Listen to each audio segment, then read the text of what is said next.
Hi everybody. How's everybody? Let me say hi to all of you. Hi. Spring Day, thank you for being here. Carmi, Farah, Marie, Kathleen, Leah, Yesim, Ophelia, Darren, um, Anne, Han, January, Valentina, Beth, Lulu K, Purple Butterfly, Kissa, JR, TLT, Angel Star, Bang Luna, Pink Crystal, Chris, Me Too, Call Love, Thea, Tony, Helena, Baby Chow Gaming, Darren, Melanie, Monine, MG, Thea, Rachel, Cleobel, Katie, Growth, and some, Robin, Shelling, Linda, Darlene, Chicky, Ten, Soul, Plush Mickey, Joanna, Cat Tiger, I Pablo, Miso Soup, CJ, MJD, Valentina, Orchids, MSC, Dorina, Pinayonce, DH Serendipity, BTS Forever 7, Beth, Faiza, Cindy, Diana, Chrissy, Wing Yik, Carol, Lawrence, OSP 75, Lulu K. Hi, everybody. How are you? Dodger Girl. Hi, Ray, Danila, Odavi, Carly. How is everyone? Are you all feeling good? Urban Squirrel. We've had some great achievements the last week. But first, I hope that you all are streaming Who, because it is not tracking to stay inside Billboard Hot 100. Beth, yes, I'm safe. So we're pretty much in the city. Not pretty much, we are in the city. So we're very close to downtown. So if the fire gets to us, we have way bigger problems if the fire gets to downtown. But we're pretty safe. Thank you so much, Nada. We have so right now it's still inside Billboard Hot 100 this week, which is its 24th week inside Billboard Hot 100, and that's a pretty great achievements by in and of itself. Full stop.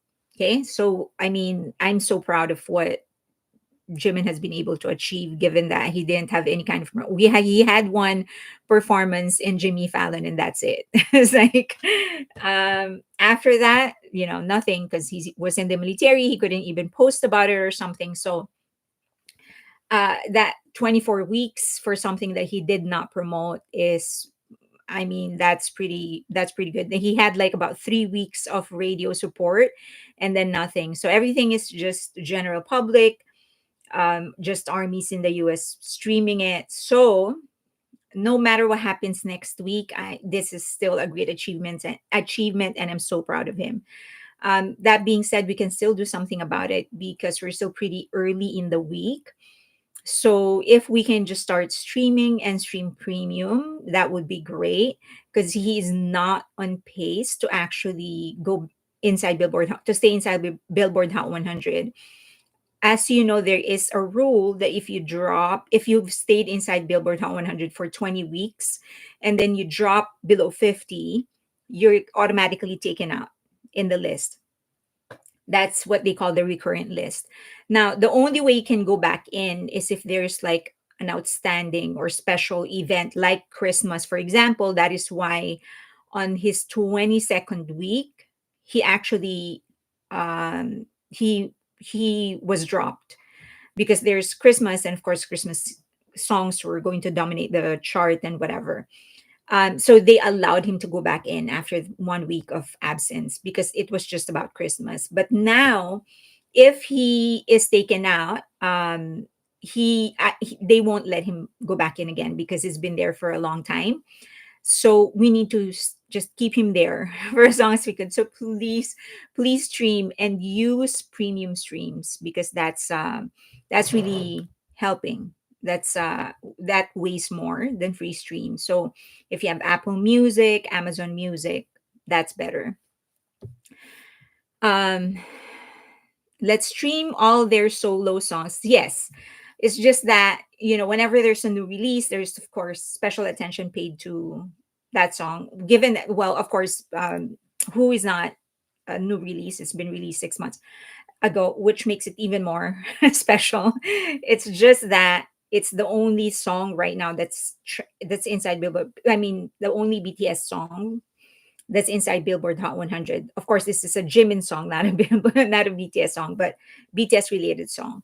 So, and my hope is that we, like, for one entire year, there will always be a BTS song or BTS related song inside Billboard Hot 100, so that we can stream. But of course, in between, because when you're streaming, you can't only be streaming one song. So if, in between as a filler, we can use other songs. I just turned on my YouTube Premium 6R Plus Who Focus playlist. Yes, please. Let's just keep him there, please. One more week, right? One more week. We're always like that. Like, okay, one more week and then one more week. That's how we got to the 24th week. We were just like, let's try one more week. Okay, let's push one more week. And then it's 24 weeks. Hi Jen. So, but after that, aside from that, I mean, we have other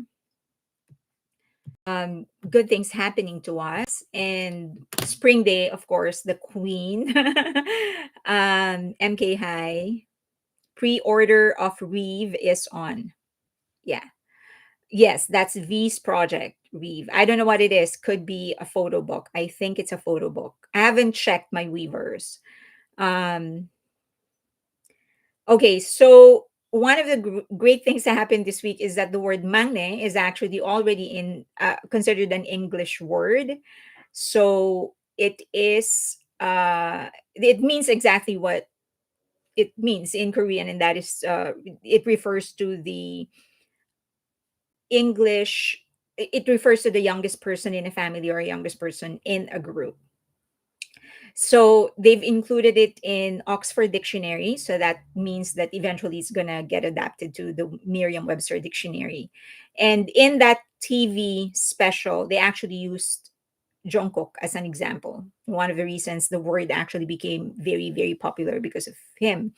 So I was pretty happy seeing. I know that, just to make it clear, it wasn't Oxford Dictionary who mentioned him, it was the TV news program that actually mentioned him and used this as an example, as to why the word mangne is already included inside Billboard Hot 100. So I was very, very happy about it. Next is 26 Korean words have been added. Yes, a lot of other words. And the pre-order, it's on already. So that you can support. I know that some of you will probably hold back a little because of the tour of J-Hope, which we will be talking about. So, but still, we know that V is sort of, he's really exploring other aspects of his artistry, not just music, and I'm so happy for that. So I hope that we can support him just as hard as we support the projects of other members. So if you have the fortitude, although I know, like, I have a lot of people telling me, like, I do want to buy, it's just that they're trying to save money just in case to try and buy some tickets for J-Hope's tour, which I perfectly understand. So only if you have the financial fortitude, then please support. Dynamite already crossed 2 billion, thank God. So on Spotify, 2 billion streams. So they are the very first K-pop group to reach this milestone. They do have other songs that were pushing to 2 billion. But of course, Jungkook now becomes the only artist with two songs surpassing 2 billion streams. One as a solo artist for Seven, and then the other one for Dynamite as a member of BTS. And that's our mangne, which is an official English word as of 2025. Isn't that amazing? Oh my God. Okay. So, and then we haven't talked about it in a while. This is our road to 1 billion, 2 billion, and 3 billion. I included Life Goes On. That's a new addition. I just decided I was going to track it too. Slow Dancing. I started tracking it. So this too, I don't have enough data to predict the when it's going to cross 1 billion, but eventually I'll have enough data and then I'll put it there. So Who is at 1.328 and is officially the fifth most streamed song by a Korean native. Is it the fifth? Yeah, it is the fifth.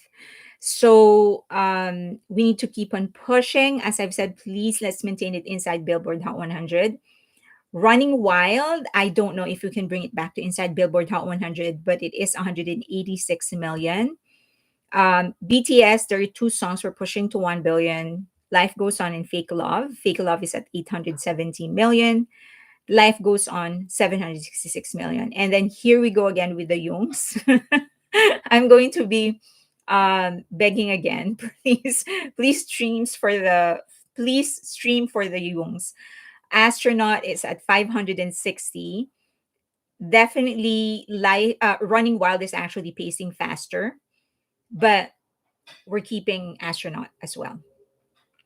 And then Hegum is at 461. It added about 11 million. Since 2 weeks ago, More is at 273. And RM's Wildflower is at 270. Can we all please add the Youngs to our streams? Jimin Set Me Free is at 398, and V, we're tracking two songs, Friends, which is 453 million, and then Slow Dancing at 466. Friends is severely outpacing Slow Dancing to 1 billion. And then for Jungkook, one song that we're pushing to 1 billion for now, it's 3D featuring Jock Harlow. And then BTS, Road to 2 billion, Dynamite, Butter, My Universe, Boy with Love. The closest, so Dynamite is already at 2 billion. Sorry, I haven't, the last update is January 12. And then it was January, and then today was when, no, sorry, yesterday was when it was, when it crossed 2 billion. And then for V Love Me Again, we're pushing it to 2 billion. Jimin Like Crazy, we're pushing it to 2 billion. Jungkook Standing Next to You and Left and Right. And of course, for 7, also 2.15 billion. So please stream Who and then stream the Youngs. Yes, Blood, Sweat and Tears, I think is like 7 million away from hitting 1 billion views in YouTube. So if you can, should we stream Friends more than Slow Dancing then? I think I've admitted to everybody that I'm a real fan of Friends. Like I'm a real fan. It's not just because V sang it. I just really love the song. So I'm actually really streaming it. So that's what I would suggest. If you need to choose one song for V to be more dominant, it would be Friends because it's outpacing Slow Dancing anyway. So yes, Friends, that is what I would suggest to put more Friends. Is this Spotify only count or including other counts? Just Spotify. They others don't release the number of streams that they have, which we're going to be talking about in a bit. But yeah, um, only count or including. Oh, got it. Okay, so please. So who is the priority for now? We want to keep him there. He's the only BTS member there. If we can, let's try to bring back Running Wild. We can because it only ranked for 1 week, so they might actually allow it to go back inside Billboard Hot 100. Okay, now Jimin Who, they hits daily double estimated revenues of some of the songs, and Jimin's Who is the only one that entered, and the only song from an Asian native act that got into the top 100. Okay, so they estimated that it actually generated 1.18 million in US revenue. So this is just this is just for US, not global. Hi Kathleen, it's okay, we're just starting. So this is just for US. Just remember that this is not global.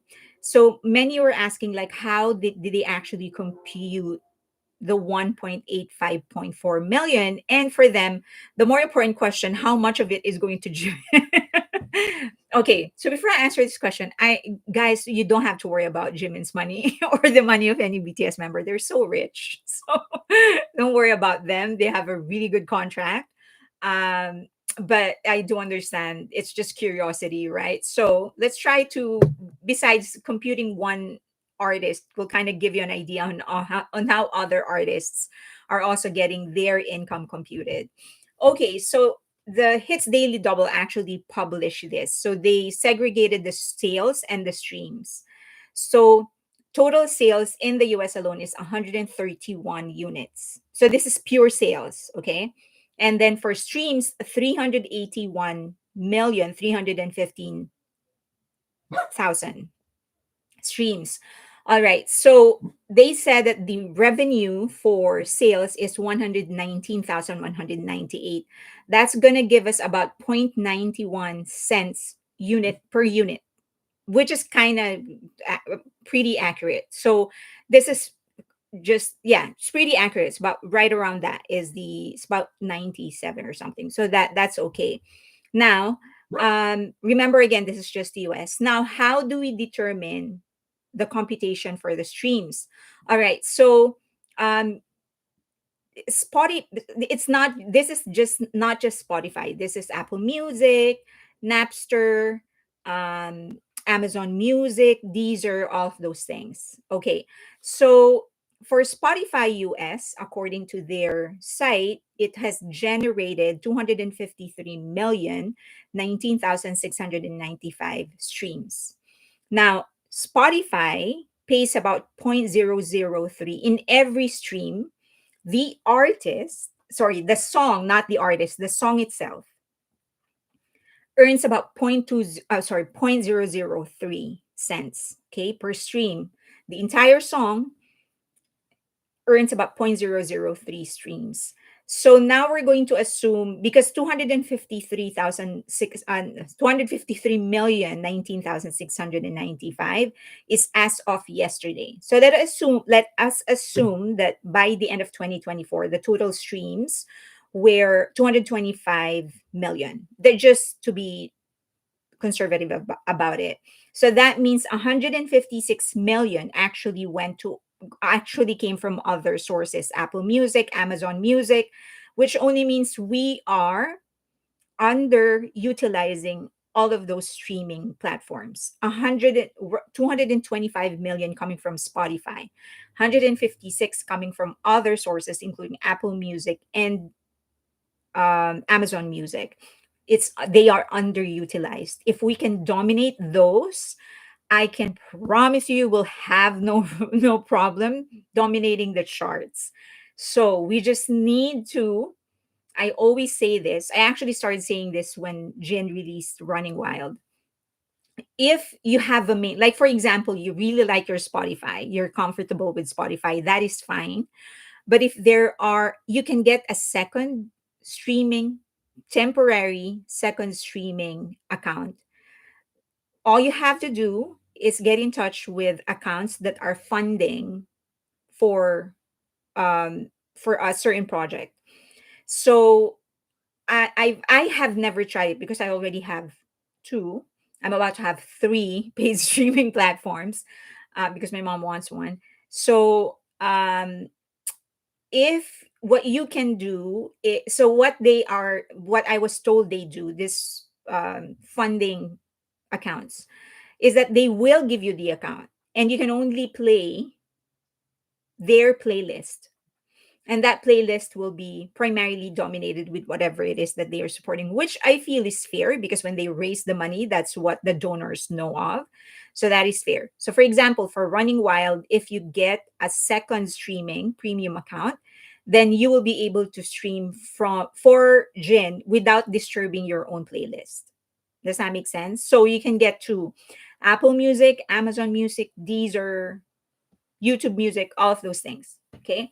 So again, because Spotify, even though they contributed the most amount of streams, 253 million, they are paying the lowest. Six. So off that, the song only earned 675,000 US dollars. For 225 streams, Spotify paid them 675,000. Okay. So for somebody like, for example, for you and me, 675,000 sounds pretty good, right?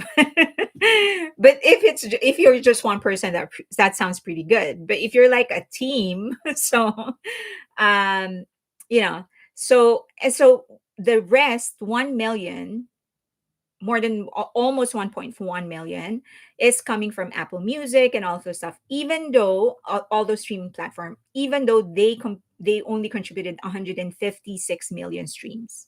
So, which leads me to this. Spotify pay point, this is an estimate, okay? This is an estimate. It's not like, remember, there are different deals, licensing, labels, whatever. So this is just an estimate. So Spotify Music is paying 0.003. Apple Music pays 0.01. Imagine the difference per stream. And then Amazon Music pays 0.004 to 0.008. Napster, that's Napster, not Spotify. They pay 0.005, I think 0.005 to 0.001. So the biggest is Apple Music, Napster, and Amazon. They're bigger in terms of payout. So the thing is that, so if it earned, for example, 1.7, you have to divide it among labels, distributors, management companies, producers, composers, and the performer. So that 1.7 doesn't go to Jimin. That's not, that not everything is going to go to Jimin. You do have to pay other people first. Okay. So that's how much. Usually the rule of thumb is that if you are a singer songwriter, you get about 30%, right around. It's not set in stone, but it's a good starting point.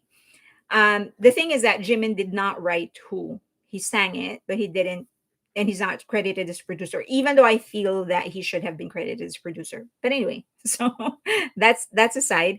About 30%, but because he's not a singer-songwriter, he's gonna get less than that. Now, don't be depressed because streaming was never really a major source of income for artists. So it's, don't feel like, oh my god, 1.7 is gonna get less than whatever. It's not it's not a major source, revenue source for them. Concerts and brand deals, those are the major revenue source. So if you're going to get a subscription, I am really advocating for Apple Music, Amazon Music, and Napster over Spotify. Or if you want to get an alternative, a second premium account, go to funding accounts. They'll give it to you. You will have that account for as long as the project is on. So for example, if the project is to push a certain song for 3 months, then that second account will be active for 3 months. 30%. Why do people go into music? That is not just music, like entertainment in general. I believe the first time I heard somebody talking about this was Eminem. He said that, like, oh, he was when he went to look at the numbers, his financials, he remembered seeing, like, realizing that of the, for example, of the 1 million that he's gonna get, that he was paid, he's only going to be taking home 30% of that, so about 300,000 if he earns 1 million. And it was like, oh my god, like, I'm working for, like, majority of my income is actually getting, is for other people. But then you also have to think about the fact that if it wasn't for that 70%, you're not going to have your 30%. Because remember, you do need to pay taxes, fees, accountants, lawyers, your managers, agents, staff, all of those people.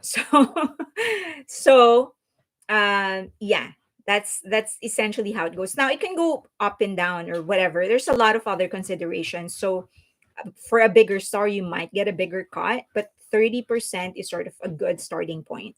Okay, that's just a starting point, not like the absolute rule of thumb. Just a starting point. Okay. Do you have questions? YouTube Premium. lets you stream music. So is I saw a question, you is does YouTube count? Yes, it is a stream. Although it's better if you have YouTube Premium, YouTube Music Premium. Okay. Question. Amazon Music now bundles Audible. So if you're a book listener, then there's a good deal now. Um, okay. Everyone gets a piece of the pie. Yeah. I mean, it's just right, right? Like if you're a secretary, for example, you have like you contribute to that hit, maybe not directly but by organizing things and whatever. So I mean, if I'm the label and the secretary is setting up all of these appointments or whatever, she should get paid too, right? So you're not directly paying her, but a part of the income has to be put so that we can sustain the operation. um Sunny said I use Amazon on my Alexa from time to time. Usually, when cleaning or cooking, I use free Spotify as I have no cell phone and listen on my computer. I find a cell phone screen too small to see well.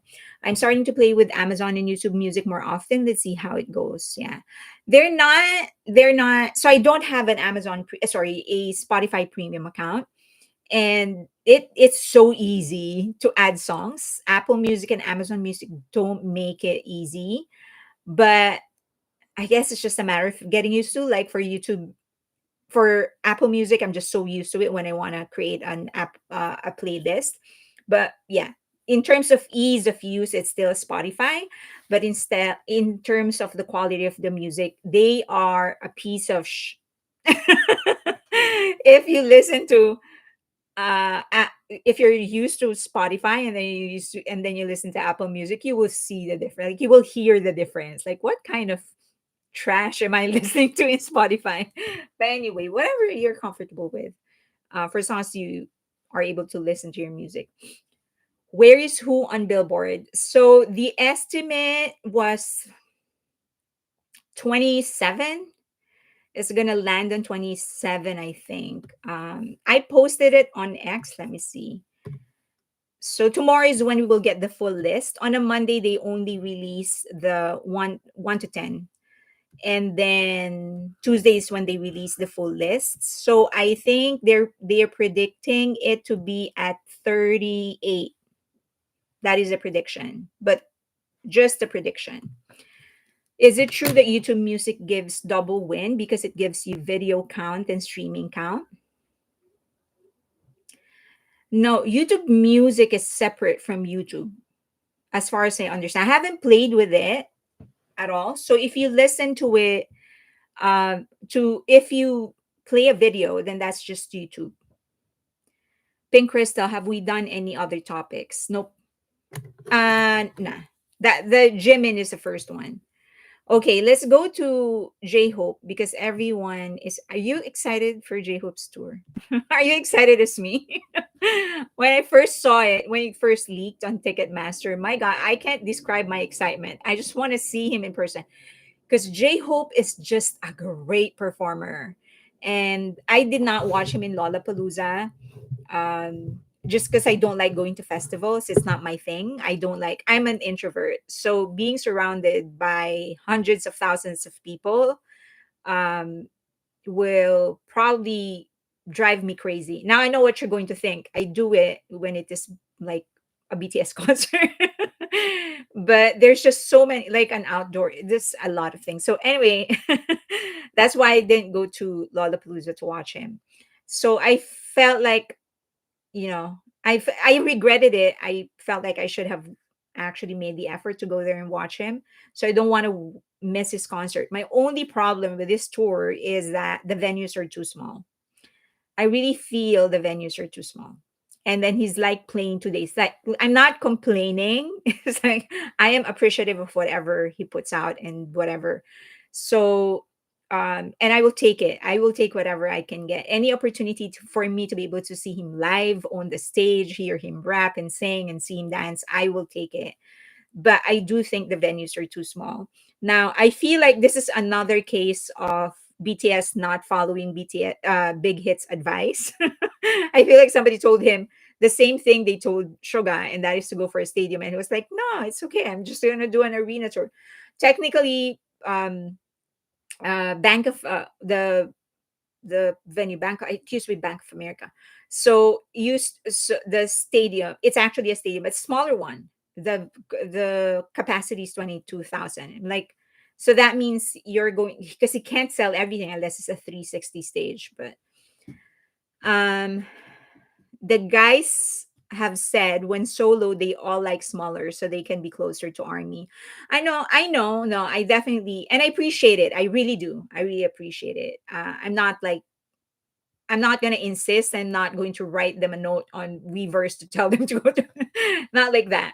I definitely appreciate it, but I do think that it's really just too small. I think they can hold more. My problem with, not problem, but my concern, worry, I guess is a better word. My worry is that he may put his body through the same thing Suga put his body through during his tour. So because Suga was short on time, he was doing like 3 shows a week. And he did say that half the time he was actually sick because it was too much for his body to do everything.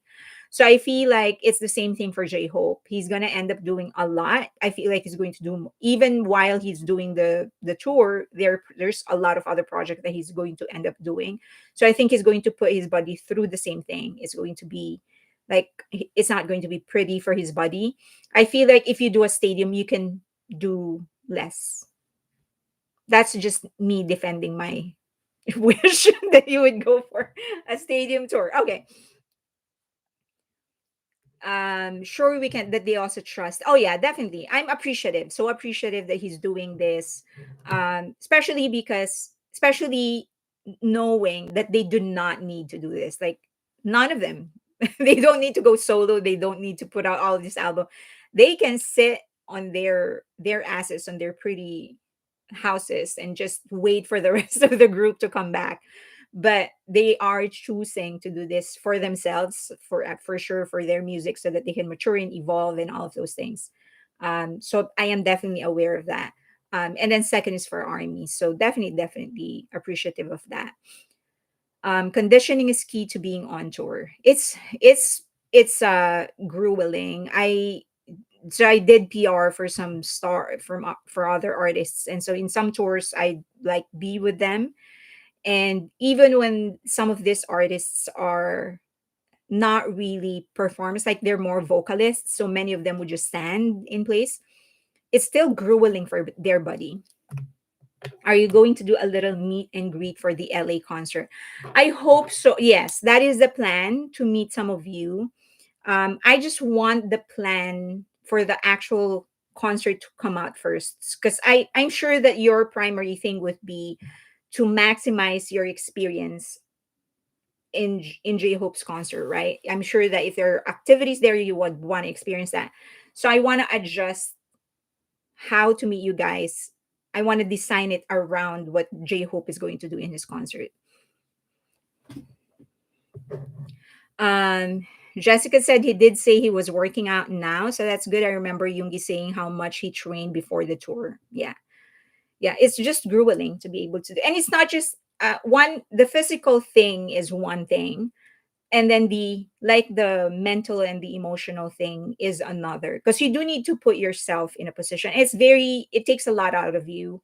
And a lot of people who don't perform or who don't go in front of people to speak or whatever, they underestimate this element. But the truth is that for you to put yourself in a position to command such a big audience, there's a certain conditioning. There's a certain place where you need to put yourself in to be convincing, right? Because it can eat you up if you don't condition yourself mentally. That can eat you up. Like, imagine one person, and then there are other artists, it comes second nature to them, that they will just command it. But I don't want to use the word arrogance, but there's a certain amount of confidence that you need to have for you to command that big of an audience. So having six other people to do it with lightens up the load, but when you're doing it all alone, it really takes a lot out of you. So yeah, so before you perform, certain space where you need to put yourself in order to command the stage. Remember, a lot of people criticized RM for saying that. He said that when they go on stage, they have to believe they are the best, because they have to believe I am worthy of how whatever much you paid for me to for you to see me perform. I am worth that much. And there's like thousands of people who are paying that I am worth that. I am the best. And that is not, he's not saying it just because he was being arrogant or whatever. He said it and he does it just because that is what he needs to do in order to perform well. So there's a certain amount of mental and emotional conditioning that you need to do. And for you to do it like regularly on a weekly basis, it takes a lot out of you. A lot. So it's one thing to teach, but it's one thing to just perform your art. Okay. Anyway, why would RM get criticized for popping himself up? I don't remember when did he say that. I think it was right around they were doing stadium tours and they were being asked about haters, I think, if I'm not mistaken. And if I find that interview again, I will show it to you guys. But he did say that it was like, we don't really we don't really think about those things. We can't think about those things. When we go on stage, we believe you are the best. Like we need to think that we're the best and that we're so, which I thought was like an, as I've said, I've done a lot of PR for celebrities, for musicians, and as I see it, like especially when they're hyping themselves up, you can physically see how they're trying to transform themselves to be that one, like to be the one for these thousands of people. So yeah. And another person who spoke about it was Taylor Swift. I remember that incident with Kanye West in MTV Awards when Kanye went to the stage to grab the award, not grab the mic, and when she won an award, and Kanye West said like, "Oh, like you did good, but Beyonce released one of the best, whatever, or something like that." And so and then she had to perform after that. Remember being embarrassed. Imagine being embarrassed in front of like millions of people, because outside of the live audience there are millions of people watching MTV at that time. And so she was embarrassed that much, and then she had to perform. So everyone was asking her like, how did you manage to perform? Because a lot of people would just like sink in depression or whatever.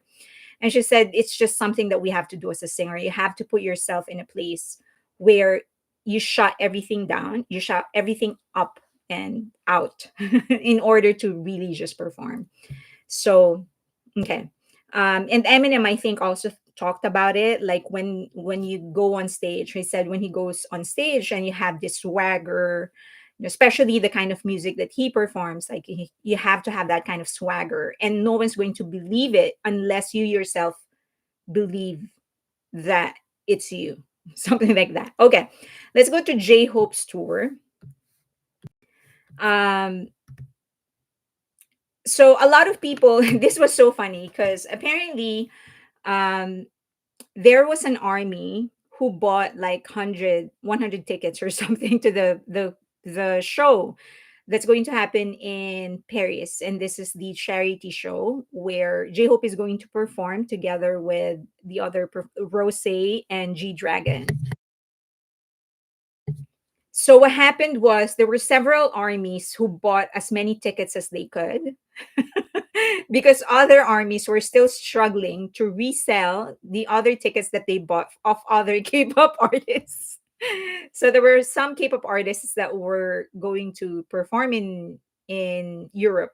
So they bought tickets for that, and then J-Hope announced that he was going to. And at first they felt safe because J-Hope did not have any European stop in his tour. So they felt like, okay, we're just going to watch other artists. And then he announced that he was going to be in this. So everyone was like, I'm just going to sell my ticket. And that at first I thought it was crazy because you're selling a concert ticket. So that means like that concert ticket is just for one artist, and you're going, and so that's 2 hours of that artist. And then you're going to exchange it for a 50, I don't know how long he's going to perform, probably 15 minutes, 20 minutes, I don't know. 50, let's say 20 minutes of performance of J-Hope. So it's like you're really selling that ticket for just so you can watch J-Hope perform, but they really did it.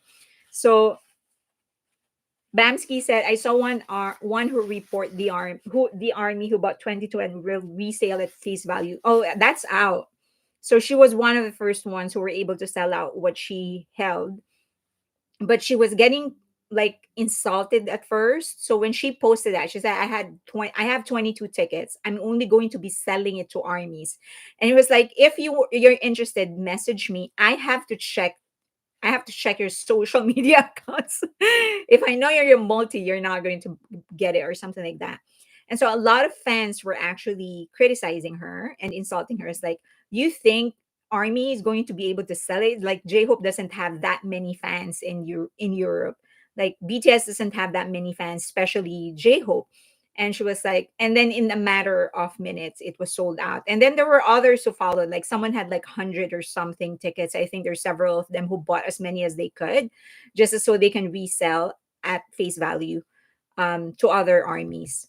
Now, he does not have a European stop, which was a puzzle to me. I thought he was going to have at least one.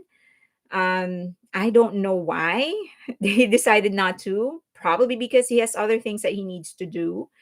I also think, well, I've mentioned earlier that the venues are really too small. The biggest one, Japan is lucky because they have 2 days in a dome. Me Too said that's not fair to other fandoms. You mean for the fandoms of G Dragon and Rose? Okay, but yeah, it's pretty funny. It's pretty fun. I almost posted on Twitter. I was like, because come on, listen, we've been battling each other for tickets for the last 10 years, if we're being honest. So we've been trying to sabotage each other just so we can get a chance to get one ticket. You think we will not do that to other fans? That was what the first thing in my mind. I'm like, we've been doing this for the last 10 years. We've been going through the eye of a needle just to get one ticket. And like, you think we won't get into a fight with other vendors just to see our favorite? That was what's in my head. Like, you don't know the capacity and the skill of armies if you think we will not sell that out. But anyway, he doesn't have any stops in Europe, which was a real thing for me. Like, I don't understand. I thought he was going to have at least one or two. So, but the it's actually Japan who's really lucky, because the um Japan venue, I think, has 55,000 in capacity. Um, the reason I said I think the venues are too small is because he did record 105,000 people in his Lollapalooza performance. And if you really think about it, it really is the biggest crowd for any K-pop performance, K-pop, well, Korean native performance of all time, of any kind. Even BTS, what's the most that they have had? Like 65,000, but he amassed 105,000 in Chicago. So I felt like he can, I don't know. I don't know the reason, but that this venues are too small. Um Okay, and then so these are just my prediction. I think he is going to, just predictions. I don't know him. I don't know what he's planning for his concert. Just predictions. I do think that he's going to bring together different hip hop legends from different countries or states, especially in the US. So I'm looking forward to that. Like a lot of these old timers, like fathers of hip hop, I think he's going to bring them together, or at least bring them on the stage with him, and also some of the Korean legends as well. Um, then the next prediction, I do think it's going to be some sort of a journey from the past to his next chapter as a soloist. So I think he's going to go Hope World, Jack in the Box. And then the last part would be whatever it is that he is going to go for in his next concept when he does his next album. So I think it's a real transition. And yes, I do think that J. Cole is going to make an appearance. And also, um, uh what's her name? I was thinking about her and then I forgot her name. So I think everyone that he's collaborated with, he's probably gonna bring over Becky G. Yeah. So probably Yoon Jin as well. At some point, he's going to have. So I think people that he collaborated with, he's going to bring them on as a guest on his concert. So I think it's going to be absolutely epic if we can bring Becky G and J. Cole in one stage with him. Like, I think that's absolutely epic. So you have a Latina, an Asian, and an African American on stage and fuse their music together. And I think he's going to do that. He's going to be experimenting with the sound a little. I'm looking forward to that. I also even think that the stage itself is going to be a visual transition. I think there's going to be like an element of Hope World to Jack in the Box to into Hope on the Street. So I don't know if it's going to put everything in one stage or it's going to be like a transition in different stages of the concert. So I think it's going to be divided into three, and then the fourth will be whatever he's going to be doing in his next project. So I'm looking forward to that. Let me know in the comment section if you have any predictions of your own. The Korean concert will 100% have the members as audience. I hope so. I hope so. Um, I hope he does something with Jin, with Dusok. Maybe a 360 stage. I would love for him to do a 360 stage. It'll be more tiring, but I would love for him to do a 360 stage. That will also allow him to maximize the sitting area, the stage area. Many people in the US and other countries, Sunny said, did not like J. Cole, calling people stupid for not sharing his religious belief, seemed to make many angry. Too bad, as it was a really good song. Do you think J. Cole will be a surprise? I do think J. Cole is going to make an appearance. Um, Becky G and J. Cole. I hope Jin performs. I hope so too. Maybe an original track, an exclusive track that they will only be performing on his concert. Do you think J. Cole will show up in the Brooklyn show? I think he will. I think he will. Jin too, maybe. I might. Warren said, I imagine there will be many idols at J Hope show. I mean, the performance that he had in Lollapalooza remains unmatched. So definitely, I think idols are going to be old and new will actually be watching him. Anyone get legit tickets in the US yet? No, I don't have one yet. I am hoping he does an encore stage for Festa with Jin being the opening act. That's okay. Or maybe just, just a guest in the show. Do you think BTS? Oh, that's too fast. What's Tiger JK's wife name? Tasha. Ah, I remember. Tasha is her name. Yoon Mi Rae is her Korean name. Her American name is Tasha. Tickets are not available in the US yet. That J Hope comes to Aurora, Colorado. I'm wondering what his new album will sound like, and J Hope will perform the new song on tour. I am so excited with his next album because he really is like, if you look at his three albums, one there's like no similar elements. He is really pushing himself to expand his genre. So I'm excited for his next one. The closest he has ever gotten to a ballad is the one with Ha Yun Jin. I don't know, but maybe it's something that he can try. I am ecstatic, Jessica said, for his new album. I am anticipating. I'm so excited. I am excited for anything that all the things that he's going to offer. The concert. I'm excited to see the concept. I think the one thing that you can expect from them is that he's never just going to go on stage and just sing. Like, there's always something for us to watch and understand and whatever. I think that's who he is as a performer. So, and as an artist. So I'm looking forward to that. Sam Jones said spending dollars to hate on someone is dumb. They're still making money and laugh all the way to the bank. Who's spending just to hate on them? That's absolutely insane. um, Sonny J Ho put a hold on California tickets because of the fire. Yeah. He said he wants to wait and not be a burden. People are living in a couple of the venues he might play in. Um, Fire is in SoCal, far from NorCal. It is far from NorCal. NorCal. Okay. BTS in the last show in Korea, they will be discharged by then. Makes you want to watch more than just one concert in the tour. I'm going to watch. So if there are two shows in California, I'm going to watch both.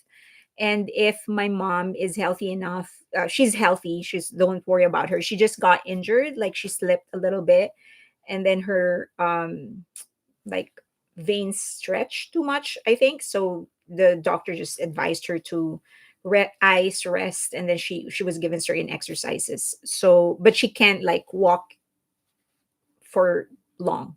So, but if she's well enough by then, maybe we'll go to another state and we'll watch another concert. But if not, then the two California concerts will be enough for me. She's fine. She's fine. She's a rock star. She's absolutely fine. Just pulled like a, what do you call? It's not a sprain. Sprain is like for this one's for veins. Ligament. Yeah. There you go. Ligament. Yeah. Yeah. Yeah. Yeah. Yeah. She is very, like, she's strict with her, like whatever the doctor told her to do, she's doing. Actually, the doctor told her, like, just don't force it, don't move that much. Like, you'll feel your body will tell you when it's ready to be stretched a little bit. So I hope she feels better and soon and get some rest. Thank you. Yeah, she's resting. The thing about Filipino mothers is that they will never rest. So so the more you tell them to rest, the more that they do things in the house. Like, she always finds things in the house. So you ready for something controversial? Are you ready for something controversial? Let's go first to the not so controversial one. The Department of Labor dismisses the case against HYBE. So what happened is that, as you know, the victim of the sexual harassment case in ADOR, the girl, the employee that filed a case against the executive of ADOR, went forward and said that she was requesting for a reinvestigation of the case. Okay. So this happened about August of last year. Actually, the talk started like April of last year. August is when it was formal. She was requesting for um, a retrial, a reinvestigation, which Adore and HYBE agreed to do. So agree for a reinvestigation. Sorry about that. Now, the executive accused filed for a vacation leave, which actually delayed the process. That's why it hasn't technically started yet, because he filed for a vacation leave, and so the delay that delayed the process. Now, over and above filing for a vacation leave, the executive claimed that HYBE's executives conducted an illegal audit by forcefully confiscating corporate asset, which constituted workplace bullying, and he filed the complaint at the Department of Labor. So this is further delaying the investigation. Okay. So L, or the executive, accused five key executives in HYBE or ADOR. And that included the CEO, the current CEO, Kim Joo-young, and HYBE CFO Lee Kyung-jun. And they were accused of workplace bullying. And the executive has been identified as as the perpetrator in a workplace bullying complaint, which is the one that the employee was complaining about. So after he filed the complaint, the Department of Labor investigated and found out that the accusation is unsubstantiated, meaning there is no way for them to prove that what he's saying is right. Like, these are just mere speculation. This is just like somebody claiming to be um, the son of J Hope. It's like, how do you prove? Like, you're 23 years old. J Hope is 27. I don't think you, something like that. Like, so impossible. So they dismissed the case. It's like, I can't prove that. So they dismissed the case. Now, after they dismissed the case, Chosun, which is a publication in Korea, said that they actually got hold of a conversation between the executive, the one that filed the case against HYBE, also the same executive as the one that is being accused of sexual harassment. So this is a conversation between them. So essentially, Mama Roach is instructing the executive to file a case against HYBE. That's what he's saying. She's telling him to do. So she told him file a case so that this to disrupt the investigation is basically what she was trying to ask him to do. File the case and also utilize your leave appropriately so that we can delay the investigation. So the executive said, okay, I will file the report today. So this is a Telegram conversation. So now what a lot of people felt is that, so what's going to happen now? So this was released by Chosun. So this decision may actually be used by in court by HYBE, because if the Department of Labor is saying that we can't prove that this audit is illegal, and this is an official decision, if the Department of Labor is saying we can't prove that the audit is illegal or that they actually harassed you, then the HYBE can actually use it as an additional evidence in the case that they're filing against Mama Roach, or as a defense against the case that Mama Roach is filing against them, also for illegal audit. Now, Hyde denied having leaked the conversation, having leaked the Telegram conversation. So they're saying that they weren't the source of the Telegram conversation, and they don't know how it was actually leaked. But Mama Roach is not denying the existence of that conversation. It's just not denying the accuracy of it. Okay. So there are only two people in that conversation, right? Mama Roach and the executive. So one of the two is leaking it or sending the conversation to someone who's leaking it. Because the thing is, Telegram is encrypted. So it's encrypted, so it's locked. So only the receiver and the sender of the message will have access to it. That's why a lot of people like Telegram, because it is encrypted. So if it is being leaked, it's either one of the two, or one of the two is sending it to somebody who is leaking it. Now, the thing is, in this whole thing, all of these people, this executive, his name is already known is within the industry. We might not know his name, but his name is actually already known in the industry. And if you are an employer, I'm sure that a lot of you are business owners, or you are a C-suite executive in some company. Would you hire somebody who has this track record, who's going to betray his company, badmouth his company? Of course not, right? So all of these employees that's in his camp, in her camp, their reputation is already tarnished, and they are going to have a really hard time getting a job, or they will just have to put up their own company. So, guilty or not, no one will want to work with them, right? So, MHJ, Mama Roach, has money and can afford to live off what she already has. Or she can just put up her own company. She still has the loyalty of New Jeans, so she can probably leverage on that. But it's the employees that are actually going to lose, because they might not have necessarily the same pool or the same influence or the same money as she does. So I feel so bad for them. Now, this is followed up by the injunction that ADOR filed against New Jeans, which a lot of people felt is pretty late. Like, why just now?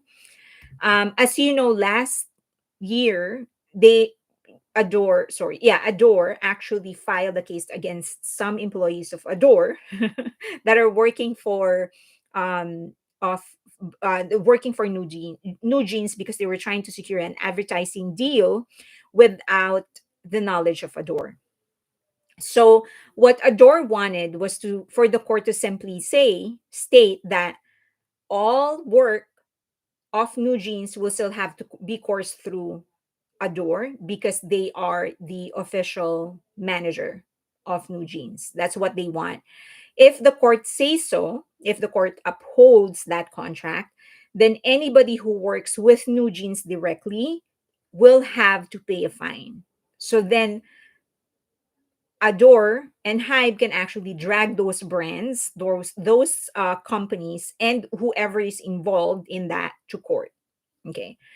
So naturally, if you're a brand, or do you want to get dragged into court by a big company like HYBE? Of course not, right? So you're just trying to build a brand and run a business.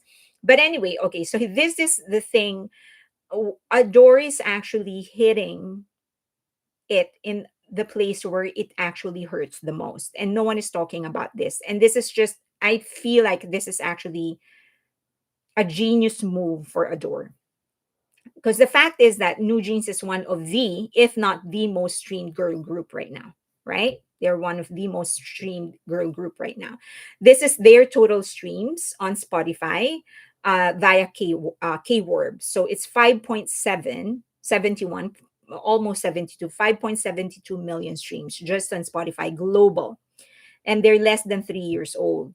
On Melon, they clocked 524 million with only 4 songs. Imagine for 2024, that's how many they're actually getting. 2023, they had 758 million for 12 songs. And 2022, when they were rookies, they clocked in 279 million for 5 songs. So, really, one of the most streamed groups out there. In terms of sales, this is on Circle Chart. They clocked in more than 8 million copies sold of their albums. This is physical sales. This is just physical sales. So right around 150 million in revenue just for those streaming and sales. I did not account for anything else. That sounds like a lot, right? But the truth is this is just the revenue of 17 in one album. So I'm not demeaning what they have achieved. I am saying that exactly what I said when I was discussing the streaming numbers of Jimin in the US, streaming and album sales, those two, well, streaming specifically, that's not the biggest revenue source for a singer or for an artist. That's not the biggest revenue source. It's just a way for you to legitimize your name and to put your name out there. It's almost like a marketing channel, a marketing material, but not necessarily where you're going to get the majority of your income. So that means, but we know that they're earning a lot of money, right? So where are they getting the money that they're earning? From brand endorsements. So these are some of the ones that they got. They have Burberry, Armani, Chanel. This is Minji, Levi's, Musinsa. They have Stonehenge. They have Nike, LG Electronics, McDonald's. They have Apple. They have Coca Cola. They have a lot of endorsements. I think they have like 39 or something. I don't know. There's a whole lot of brands that are working with them. And that's really where they are getting the bulk of their money. Okay. So, um, the thing is that, oh, so according to Forbes Korea, they made an estimated 22 million in advertising revenue from approximately 31 advertisements last year. Okay, that's according to Forbes Korea. Now, with what they are doing, with the reputation that they are destroying, and with this lawsuit that HYBE and Adore filed against them, who will work with them? Like, no matter how big of a brand I am not going to work with somebody who might get me sued, especially not in a country that isn't mine. Like, if I am Louis Vuitton, for example, you sue me in Italy, I might fight you because that's my country. But I'm not going to fight you in South Korea. That's your country. So they're most likely going to, you know, probably going to side with you. So this is their biggest revenue source and they are destroying it, right? They, meaning New Jeans and Mama Roach themselves, they're destroying their revenue source. How? By giving HYBE and Adore a reason to sue them. So if Adore actually manages to get the court to uphold their contract, their exclusive contract, No other brand will work with them unless ADOR tells them yes. And while this lawsuit is ongoing, no brand is going to work with them because, as I've said, no brand will voluntarily get themselves sued. You are not that much of an that important of a brand ambassador for me. I might sick I might risk it getting sued if this is BTS. I might risk it. But if you're not BTS, nah, sure, no. I'm just if I'm a brand, I'm just gonna wait until everything is over and I'm just going to move on to the next one. Right? I mean, New Jeans is big, not bigger than in terms of brand influence, not bigger than Blackpink as of yet. So I might as well just go to Blackpink, not gonna go to you. So if we know now that this is their biggest revenue source, if this goes to court and it already has, then brands are just going to wait it out until the decision is made. If the court says no, you can actually work with them directly, then they might come back. But while this is ongoing, no brand is going to work with them. So they better be ready to not be earning anything as of the moment outside of what they're going to get from their streaming numbers, because there were talks that they're also denying or rejecting any kind of work that is being given to them by Adore. Okay. She gave an interview with Fast Company, which did wasn't actually published until like late last year, and it is an interesting article. So here's a link. I will also post it later when I repost this live. I will put the link of this article if you want to read it, but it's very, very interesting. So here are some of the quotes. So they interviewed Mama Roach. Fast Company interviewed Mama Roach. So here are some of the interesting things that she said.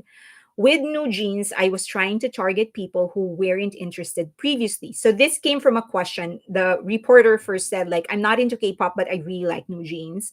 And she said, the reporter said, I don't know why. I'm trying to find out why. And this is her response. With New Jeans, I was trying to get people who weren't interested previously. I want them to become K-pop fans. The K-pop industry has traditionally been centered on K-pop fanatics and core fans, but I wanted to have a group that everybody, regardless of their gender and age, could love. So she's saying she wants GP. I wasn't really interested in idol groups. This is her, still Mama Roach. I wasn't really interested in idol groups. She said that she favors jazz. And guess who is the artist who has jazz as a genre that she actually worked with? She mentioned V actually.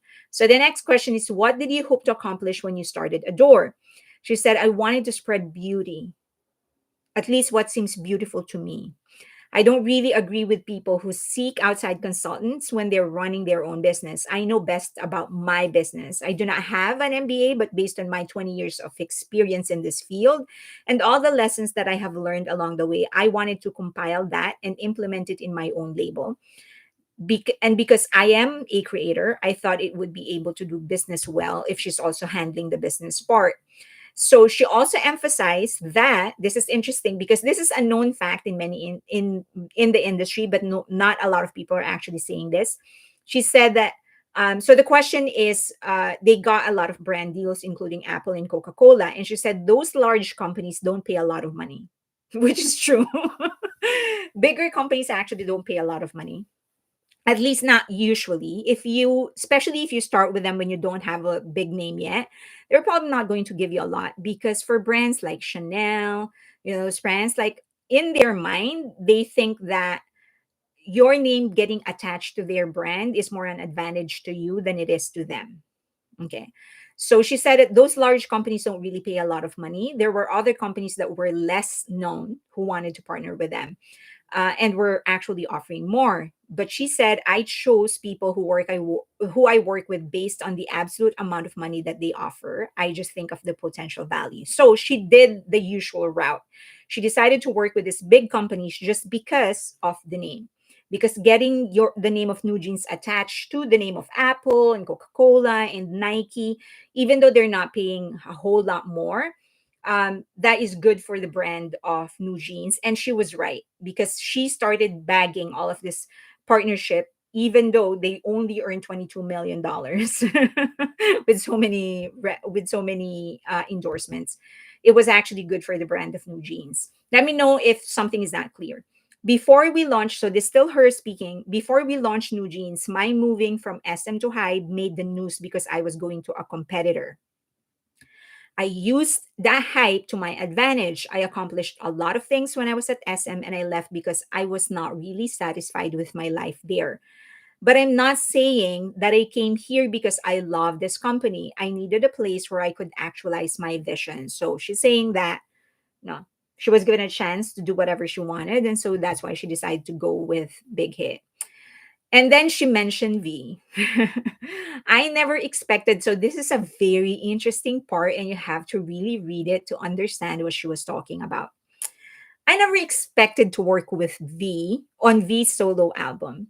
He asked me for help, and he's so popular. So I thought that it was a good opportunity for me to try new things with less pressure. The title song on Layover, called Slow Dancing, has an instrumental outro that is almost 1 minute long. That is not commercial at all. It's an artistic experiment, and it was a try I could go for because he is really popular. Some BTS fans want to compare how well one member's album does over another member's.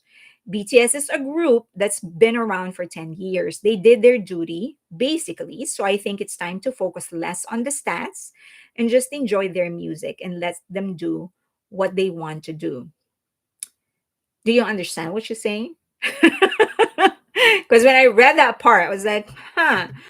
So she continues, my mindset was when I was producing V was to help him do the music that he could really enjoy.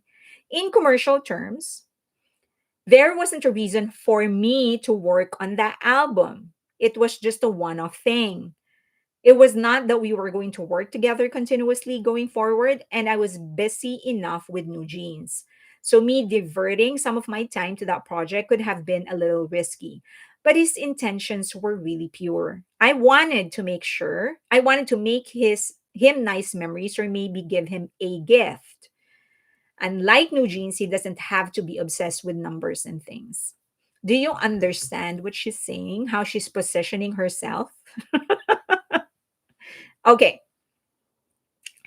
Um, she's number one. Okay, one insight. She's emphasizing it was V who needed her, and it was a favor she did for V, right? Other songwriters, no matter how popular or successful a songwriter is, the polite thing to say is that it was an honor to work with them, right? Like that's just a polite thing, and you should be honored to work with people, right? Um, but anyway, so that's the polite thing to say, like, oh, it was an honor, it was an interesting thing. I also wanted to learn things from them, right? Because that's like be polite. You can say what it is that you want to say without actually um disrespecting the people that you worked with. She never said a thing about that. It was never about her learning from V. It was her giving something to V. That's how she positioned it. Um, like he asked for my help. He asked me for my help, which is true. It was V probably who approached him. But she made sure to make everybody know that it was V who approached her, and she didn't have to do it, but she decided to do so. That this is not commercial at all. It is an artistic experiment, and it was a try I could go for because he is really popular. So she was going like, like I can just do what I want. I will just do what I want because he's popular anyway. So I'm just going to experiment without really giving any concern to sales, which is probably true. And I do believe that the members aren't really as concerned about the sales as we think they are, or as other people think they are. But it isn't necessarily a headspace you want to go into if you're working with a group like or an artist like V or any of the members of BTS. Okay, so some fans, so she said that that is not commercial at all. It's an artistic experiment, and that's something that I could try because he was really popular. So he was like, he's popular anyway, so we're just gonna experiment. Some BTS fans want to compare how well one member's album does over another member's. BTS is a group that has been around for 10 years. They did their duty basically, so I think it's time to focus less on the stats and just enjoy their music. So she positioned it to mean that BTS has been obsessed about statistics, about numbers, which they have not been. That's why they went through such a depressive stage, because it wasn't what they really wanted. They wanted to make music, and it's just that the result of that love for music is the numbers. But she did it so smoothly that you're not noticing it. Okay. My mindset was I was producing for V was to help him do music that he could really enjoy, which is good. That is what is supposed to be what you are thinking of, something that he would enjoy. In commercial terms, there wasn't any reason for me to work on that album. Again, she's positioning herself to be the one who was needed in that album, not the other way around. It wasn't like positioning herself. She doesn't mention about learning from V. Maybe she will pick something up that it was something that she also wanted to do because whatever. Nothing of that sort. It was all about he needed me, so I decided to do it. He's already popular. At least I can just do jazz or whatever. But his intentions were really pure. I wanted to make him nice memories or maybe give him a gift. So, okay. Is that clear? So she said, Sunny said, so she had V sing about slow dancing where everyone danced alone. That MV is just a big disappointment, in my humble opinion. Beautiful song, awful MV. That was a snake move. Hence, I call her a snake. MG, she wasn't concerned about letting him down. No. No, I think so she said that she wanted to make sure my mindset was I was producing for V to help him do music that he could really enjoy, which is the right intention, right? Because you want the person to enjoy the process of making music. That is right. That is, I think that's one of the best things that she said. I don't know if she meant it, but that's one of the best things that she said. But she positioned herself to be the one that is needed in that album. Number one. Number two, there was no regard for V's experience. It was all about her bringing something to the table. She never mentioned about, oh, maybe I can learn something from V or maybe have like a great memory with V. Nothing of that sort. It was all about her. Okay. Now going back to New Jeans, I think when you're working with such young girls and you're somebody who owns this business, you have to have an ethical sense of mind. What I wanted to do was just like school, I wanted to teach them ways that would help them live a really happy life later on. Failed big time. Ethical sense of mind, absolute fail. Okay. um I get, yeah, I don't think she succeeded on that. But the one thing I remember, the chairman of Dabo Link last live stream that I did, when he started saying that one of the red flags is that in this like 90% of the time during their conversation, she was just talking about herself. It was all about herself, like me. And even the chairman actually mentioned it. And it is very noticeable here. In here, if you read the entire interview, she never gave the five girls, any credit for their success. It was her vision. She was the one who chose the songs. She chose the members. She gave it to the members, trained the members. It was all about her. If you watch her interview with Yoo Jae-suk, um, when they interviewed her, like fresh from the debut, it was also the same thing. It was all about her vision. She wanted to be the one, like HYBE had nothing to do with it, and apparently even New Jeans had nothing to do with their own success. It was her vision, this blah, this strategy, and it was all about her. So it is so consistent with all of her interviews. It was all about her. if you listen to the 3 hour interview or read the transcript in school, what was that? The show on YouTube where she went on, it went on for a live interview, and the interview went on for 3 hours. It was 100% her. She never gave any credit to the girls to their success. So it was like so different from all the other producers and all the other managers who are always giving credit to the artists for their success. Like if you realize like this two you hardly know. One is the founder and the CEO of Source Music, and then the other is the CEO and founder of B Lift Lab. This two, you've I'm pretty sure you've never heard any like long interviews with them, right? I think B Left Lab, the only time that he actually gave an interview was to defend Eileen. Other than that, they don't really go give interviews to the public. Bang Shiyuk, when he gives interviews, it's more about the strategy and the business plans. But then when he is asked about the music, it was like, oh, you have to talk to the members or try to explain things as he knows it from the point of view of the members. But right from the get go, he said that he made a commitment to BTS, that BTS will always command their own creative journey. That was what he said from the beginning. And so from the beginning to this day, no one has questioned the fact that BTS is in charge of their own creative journey, their own creative direction. It was always them. So when he talks, it's always about business strategy, expanding to this, why did he do Weverse, blah, this, that, whatever, how he trained them. But when it comes to the creatives, it is BTS.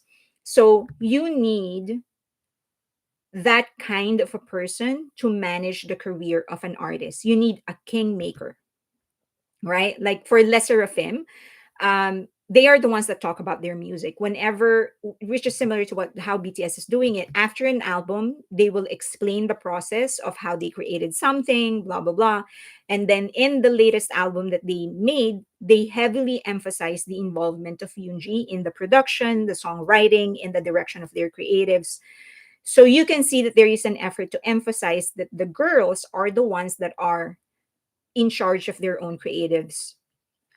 I am emphasizing Le Seraphim because BTS is already a given. On the other hand, there are very few girl groups that are given the chance to actually control their own creatives, like Mamamoo, not in the beginning, but eventually it was them.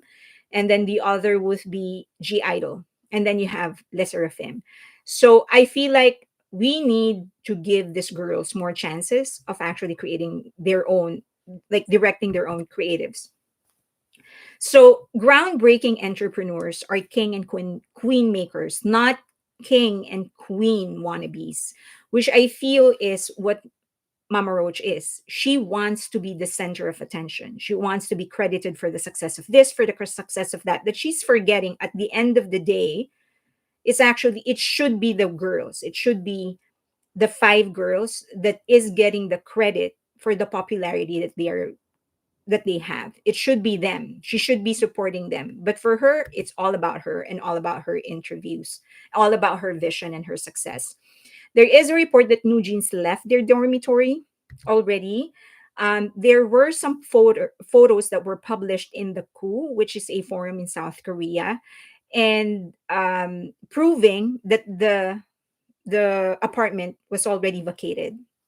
Now, later on, it was released that the person who took this photo is a sasseng. So he is a sasseng, and then sent it to a YouTuber to get this published.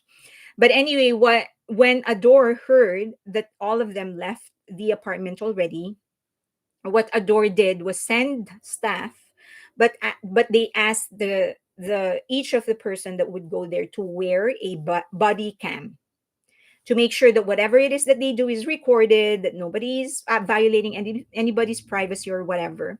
So they ask their staff to go there, probably to clean up or something, just to make sure that you don't get accused of doing anything. They ask their staff to wear body cams.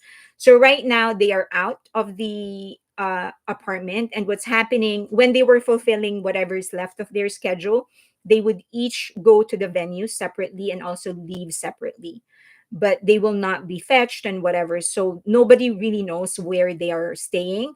But one of the things that Sniper 21 was, a Sniper 21 on X, either Sniper 21 or Espangin, one of those two people that the talkies really hate so much, is that they said that it is a violation of Hani's visa to leave the house that is registered in her E6 visa. So she can't move to another place without the approval of ADOR. Otherwise, it's a violation of her visa. Anyway, so that's the thing right now. Do you have questions? Taking out the trash. Oh, what Sasang is like, yeah, a crazy fan, like a stalker almost.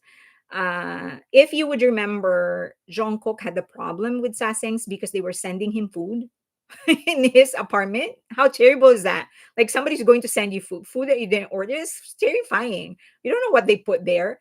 So almost every idol has had that. I remember one of the biggest controversies is TVXQ. I told you before they were really, really popular. So they were getting a lot of sassings, and some of the sassings would actually get in the way of their car. Like they would actually block the car. And so one of the members or two of the members of TVXQ actually got into a fist fight with assassins because they would not leave them alone. And then at another time, like no matter how much they changed their phone numbers, the assassins would know how to get in touch with them because allegedly the assassins had a connection with people inside telcos. So they pay people inside telcos to give them the phone numbers of the idols, the same way they pay people in airlines to give them the flight information of idols so that they can book the same flight and sit beside them. um Heard that Hani went to Australia. Yeah, she left for Australia. Nobody really knows the, like, is she coming back or whatever, but for now she left for Australia. But as I've said, I don't like Hani in terms of the visa is one of the, I don't think it's going to be a concern for her because she has money to actually, I discussed that already. There's a path for her to get permanent residency status, and she has the money to do it. So most Sasaengs must really be rich to follow BTS like that. um Suga had a very close encounter with the Saseng. So the Saseng managed to actually grab him. Like he was walking somewhere. He was alone in that, like, length of he wasn't like all alone because the security was actually managed to actually get to him in time. But the Saseng actually managed to hug him, grab him and hug him. That he Suga had to push him. So and then the security managed to get there just in time to get the Sasaengs out. So they are not. And then I'm sure that you've seen that photo of Jimin and Jungkook running away from the Sasaengs. Like they were shopping, and then the Sasaengs just was able to. They were able to track the two down. That the two had to run for their lives.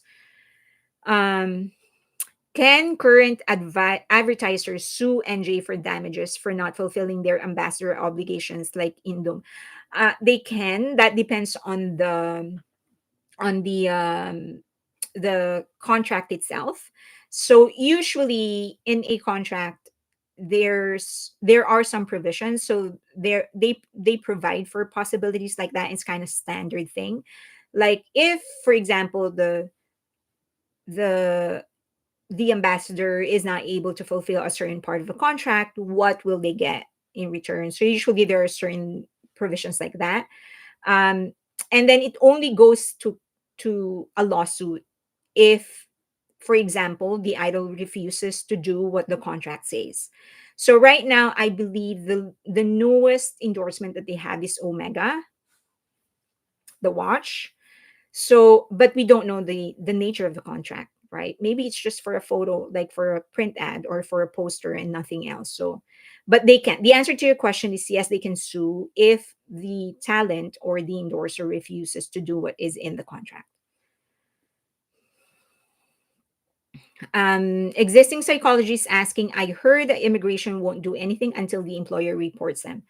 So somebody reported them, yeah, and then to the immigration, and the immigration basically said that from their point of view, the contract is existing because the immigration is not the police, so they can't make investigations unless there is like a legal ground for them to do so. So they're saying that from their point of view, the contract is existing, and if there's any, since the employer has not reported them, they're not going to do anything.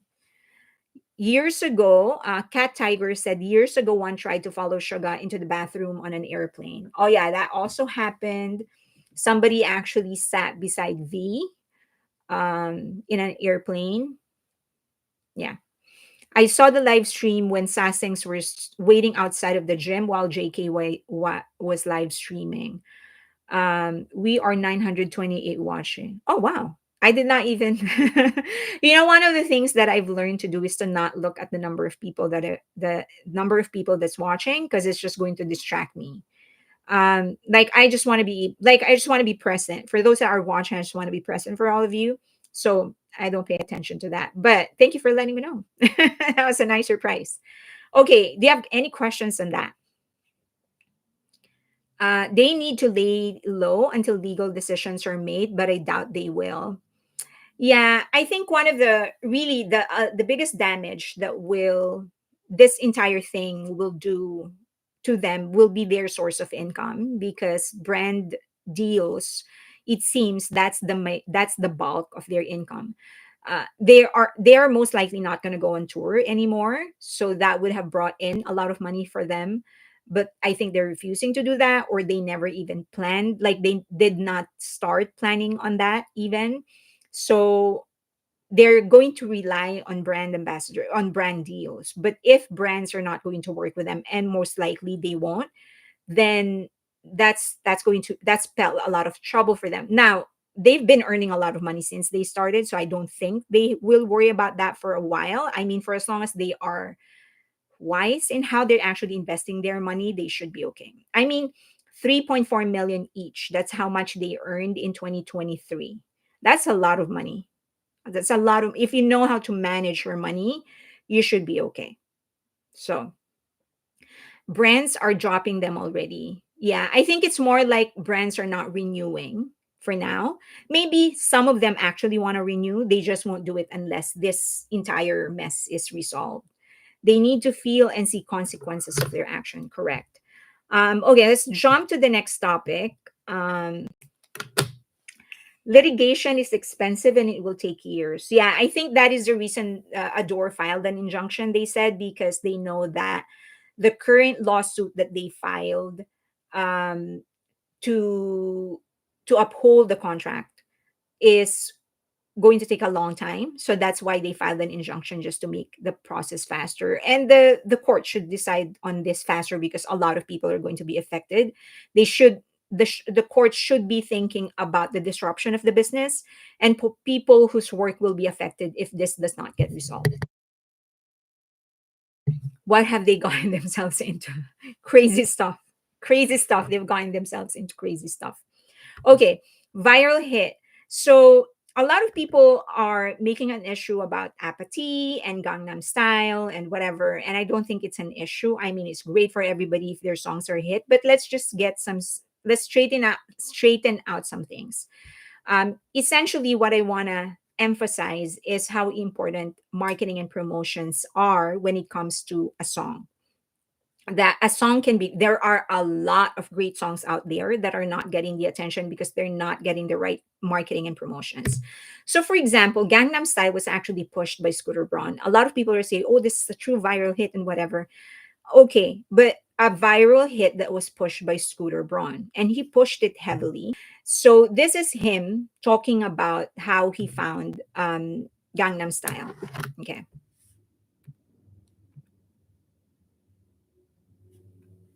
Sorry, let's do it one more time. Of a slightly overweight Korean man dancing and said, Okay, did you catch that part? So this was him talking about Gangnam Style, him finding Gangnam Style. Outside of that, you know, um, he mentioned Scooter Braun mentioned that initially Psy thought that Scooter Braun actually wanted to make an English version of the song, and so he was saying No. what I wanted to do. And he's saying, you want to make it in English? And I said, no, I want to keep it in Korean. And he says, what? So initially that's what Sai thought, that he was going to make an English version. He said, no, I want to keep it in Korean. What I wanted to do. And he's So the other thing is that, so other things that he mentioned in the interview is that Sai actually offered to give him the song for free. So Sai was giving him the song for free. Scooter Braun was actually going to own 100% of the song. He said, Sai said in this interview, Sai said, if you make it a hit, I'm going to give you the song for free. And then Scooter Braun said, no, I can't do that. Let me give you some money and a small portion of the rights.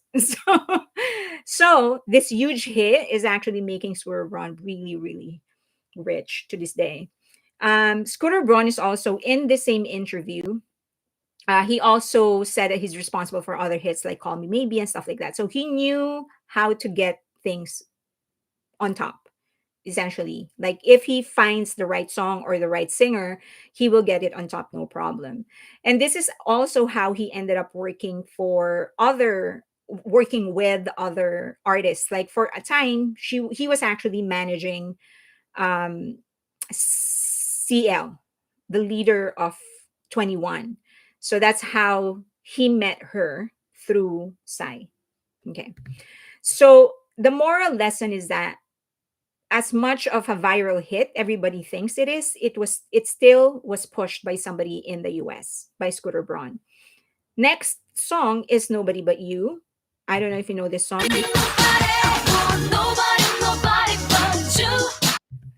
So they benefited from opening the concert of uh, Jonas Brothers.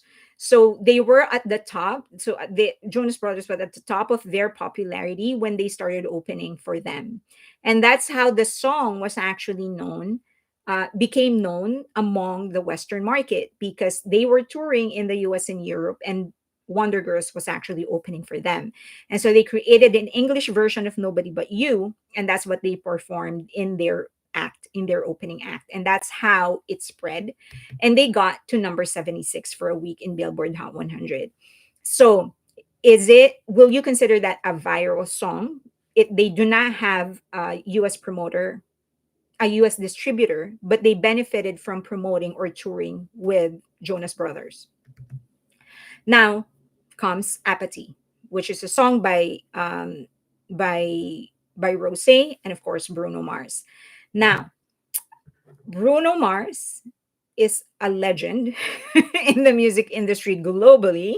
As you can see, he has 9 number 1 hits.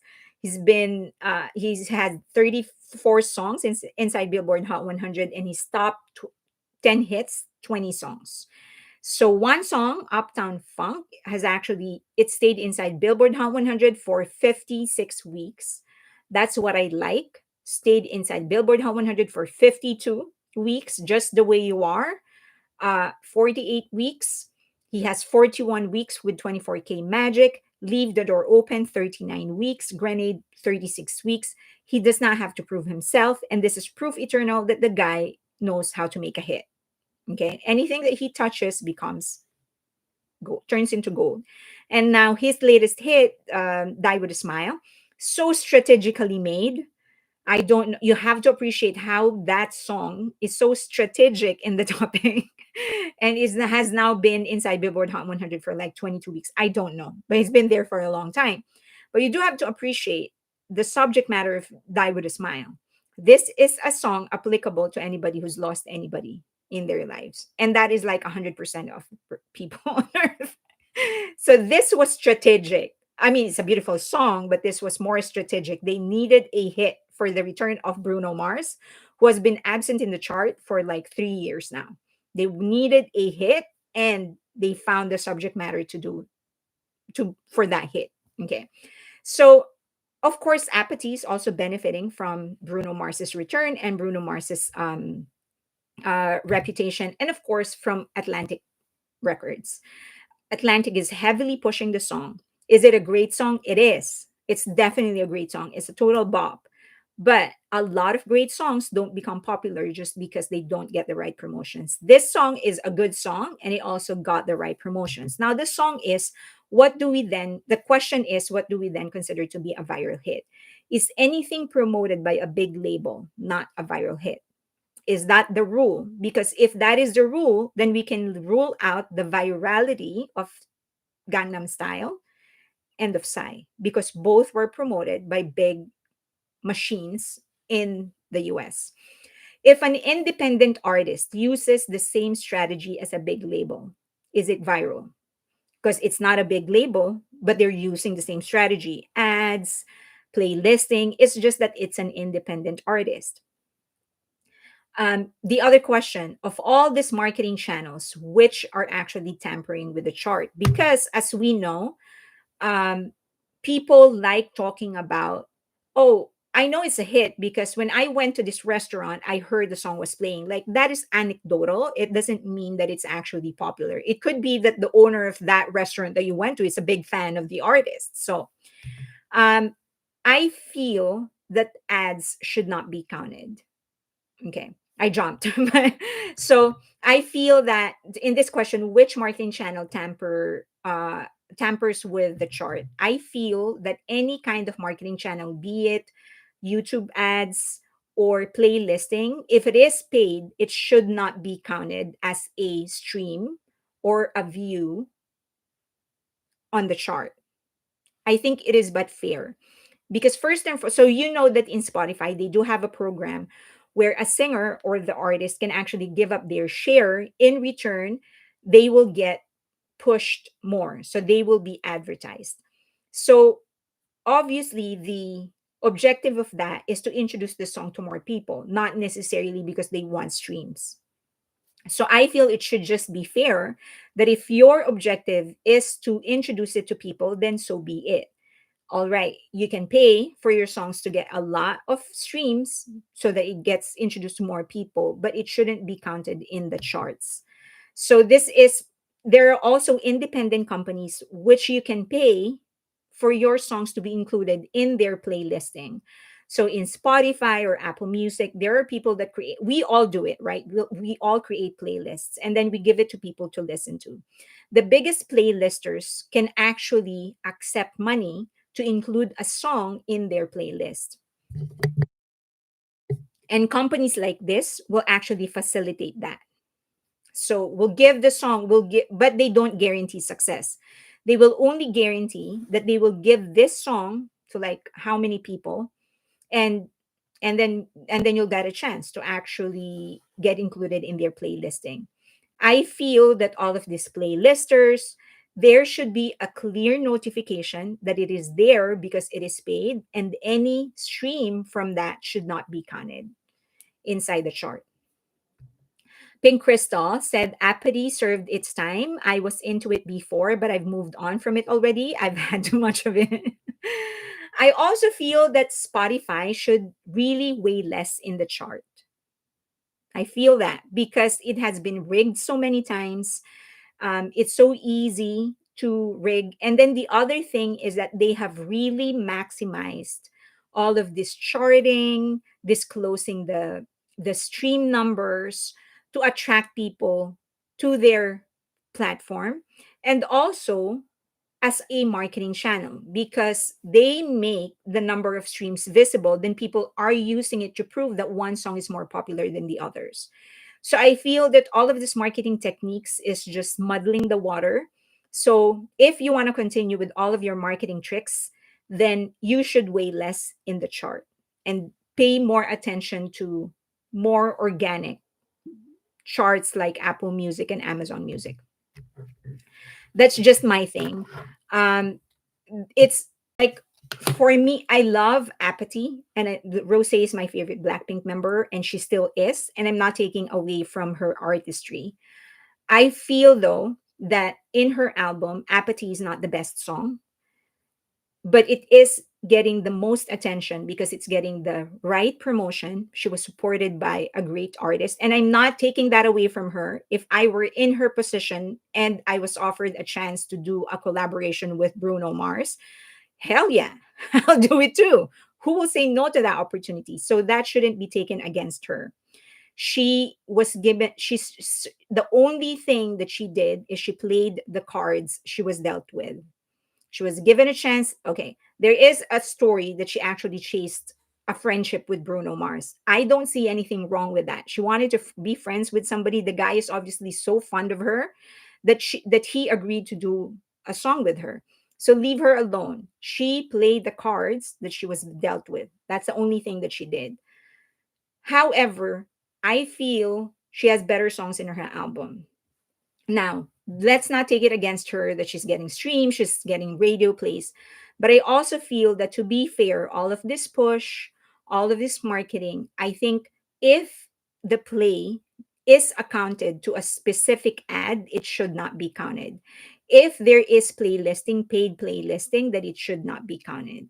Also, I think Spotify should be questioned with how inconsistent top the TTH um, on the actual chart. Like, there are songs that are number one in Billboard or in the top 10, but it's like not even in TTH playlist, and that is their biggest playlist.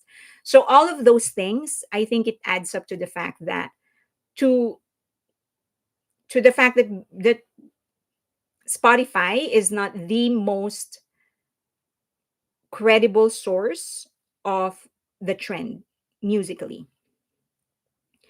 Me Too, the song shouldn't have been eligible for that award. Is Rose signed to an American label? I still see her doing marketing here. Yes, Republic, Colombia. Colombia, I think, is where she's signed. Colombia. She's signed in one, but yes, she does have an American label. Can you tell me, do you think floor seats or standing for BTS tour will be over a few thousands of dollars? If they and if they do, will it be more than, I don't think so. Few thousands, I don't think so. I think it'll be definitely more than what it used to cost, but I don't think it's going to be more than 1,000. Um, Lee said that won't happen because I bet it's a huge source of income for Spotify. Yeah, and I'm not saying that they should stop it. I understand that they are a for-profit company. I just think that Billboard should count them less. They should weigh less in the chart because of all of these things that they are doing. Like, fair, you're the biggest platform. It's just that you weigh less because of all of these things that you're doing. And then the other thing is that it should just, I mean, you're still going to play their song to many people if they pay. It's just that plays or streams that are directly linked towards a paid effort should not be counted. Apathy without Bruno would just be a mess song. If I definitely, there's a lot of songs that I like more than Apathy. It's a fun song, but it's not technically superior. I think that's the best way. But it's a fun song. I like listening to it to this day. It's just that I think there's a lot more in her album that actually represents her skill as an artist. If Hyde takes on dynamic pricing, it will be pricey. Oh, for sure. Okay, just planning so I can be upfront. I mentioned this before. So, most likely in the next BTS tour, I'm going to be bringing my mom with me to the concerts. I used to, I've been on the barricade like 5 times already. I actually counted it as six, but it's six. But I don't think I'm going to do it anymore because I'm with my mom, and my mom is, of course, a little older. So she's not going to have the energy to stand like 8 hours. So I'll be happy with like any seated position. I'm fine. Section, I'm okay. Um, JR said, I second that. There's no way that Apathy gets a Grammy nomination. I think Bruno Mars will get his nomination from Die With a Smile. I think Die With a Smile is definitely their big push, but I also think that they're going to try and push Apathy to number one of Billboard Hot 100. TikTok helped me a lot with Apathy being a viral song. Yes. Okay, Patricia said, I just run and skip each time. I'm not giving that song more push. um What's that question? I'm looking for the Grammy nominations were already announced. So was Apathy even nominated? I can't remember. I don't think. I think it's not eligible. I don't think so. At my age, 45, I would like to be seated. Yeah, I mean, definitely want to be seated. As I've said, I am with my mom, so and she does not, you know, she's not that young, so she definitely needs to see. And it's not like I can leave her there, so there is no bad seat in a BTS concert. Yeah, I mean, for the most part, you're really there for the experience to share that moment with everybody else. So I think for the most part, that's what you're, you know, because when they do a show in a stadium, unless you're really close to them, you won't see much. That's the truth. If you're in a stadium, it's just so far. So, I mean, I'm ready. I have like binoculars, look, mini binoculars, so I can look at them. So, I'm ready with that. Chorus Lars, hello po. Hello. I think Rose put too much songs in one album. After listening to half the album, they all sound similar and her range is limited. I couldn't yell. I couldn't tell how good of a singer she is. Her voice for sure is not for everybody. But I appreciate the fact that she loves music. I mean, that much is evident. She loves doing music and she's very concerned about her artistry. I mean, yeah, she, I feel that she really loves music. And I think that deserves to be rewarded. Like, it's not just her, it's not about performance for her. Like, she really loves music. JR said, I'm 61. We will be in good company. Leaving sweetly, the BTS concert experience is out of this world. It is out of this world.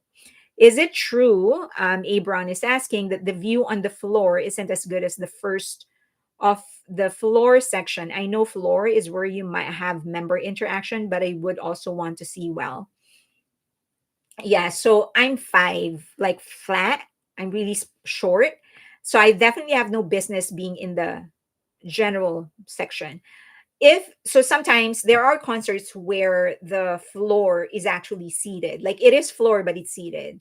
The thing is that when everybody stands up, I see their waist or something.